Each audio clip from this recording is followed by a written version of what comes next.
Renungan Harian Katolik, Rabu 28 Januari tahun 2026. Menjadi tanah yang subur, dan akhirnya yang ditaburkan di tanah yang baik. Ialah orang yang mendengar dan menyambut firman itu lalu berbuah. Ada yang 30 kali lipat, ada yang 60 kali lipat, dan ada yang 100 kali lipat. Markus bab 4 ayat ke-20. Saudara-saudara, keadaan tanah sangat menentukan tumbuh dan berkembangnya suatu jenis tanaman. Tanah yang subur akan membuat tanaman tumbuh dengan subur dan menghasilkan buah. Sebaliknya, tanah yang tidak subur akan membuat tanaman menjadi kerdil bahkan mati dan tidak menghasilkan buah. Dalam perumpamaan tentang penabur ini, Yesus mengajarkan kepada kita perihal bagaimana menata hati di hadapan tawaran Allah. Rahmat berupa sabdanya terus diberikan kepada kita, sementara dari pihak kita usaha dan kerja keras mesti menjadi pilihan utama agar benih sabda itu dapat berbuah baik. Sebab dalam menanggapi rahmat Allah, ada beberapa sifat khas yang dapat muncul.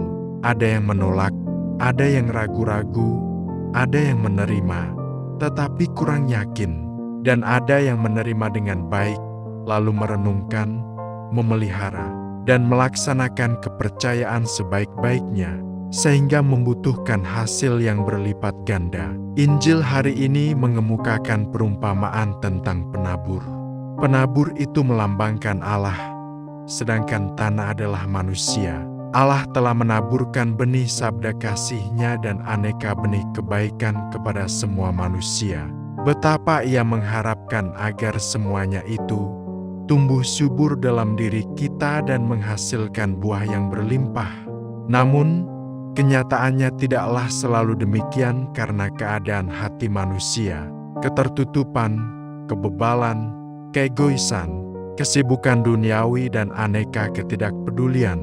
Manusia kerap membuat benih-benih yang ditanamkan Allah itu tidak berkembang bahkan mati dalam diri manusia. Tuhan Yesus selalu mengambil contoh dalam bentuk perumpamaan yang sangat sesuai dengan tempat di mana Ia mewartakan sabda dan menghadirkan kerajaan Allah. Ia mengambil contoh-contoh dalam kehidupan agraris, maritim, dalam tata pemerintahan, militer, dan perdagangan. Semua aspek kehidupan manusia kita diajarkan oleh Yesus kepada kita. Tuhan mengajarkan semua ini karena Ia menghendaki kita menjadi kudus. Ia bahkan mengorbankan dirinya sendiri untuk kekudusan kita, sebab oleh satu kurban saja Ia telah menyempurnakan untuk selama-lamanya mereka yang Ia kuduskan. Tuhan Yesus mengingatkan kita untuk menyiapkan hati kita dengan baik menjadi tanah yang subur supaya sabda Tuhan benar-benar bertumbuh subur dan menghasilkan buah berupa kebajikan-kebajikan yang melimpah. Tuhan sendiri yang mewartakan sabda dan diharapkan supaya berbuah melimpah dalam hidup kita. Nabi Yesaya pernah berkata, "Sebab seperti hujan dan salju turun dari langit dan tidak kembali ke situ, melainkan mengairi bumi, membuatnya subur dan menumbuhkan tumbuh-tumbuhan, memberikan benih kepada penabur dan roti kepada orang yang mau makan." Kita perlu mengintrospeksi diri masing-masing di hadapan Tuhan.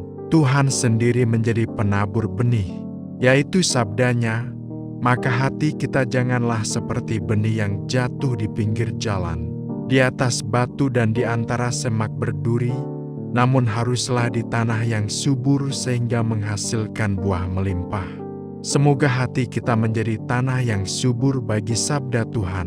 Menjadi pengikut Kristus bukan perkara sudah dibaptis atau belum, tetapi adalah soal buah kemuritan itu. Benih firman yang ditabur dalam diri kita diharapkan dapat berbuah hingga 100 kali lipat, sehingga orang lain yang melihat buah itu tertarik untuk memuliakan Allah, Sang Penabur. Dalam kehidupan beragama, ada banyak hal yang tidak mudah kita mengerti.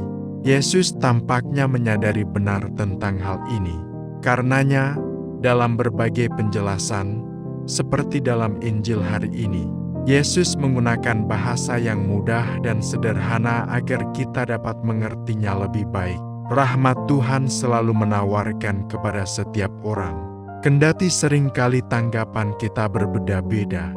Meskipun demikian, Allah tidak bosan menawarkan rahmat keselamatan bagi kita. Sebaliknya, kita perlu membuka pintu hati untuk menanggapi tawaran Allah dengan tulus dan bijak.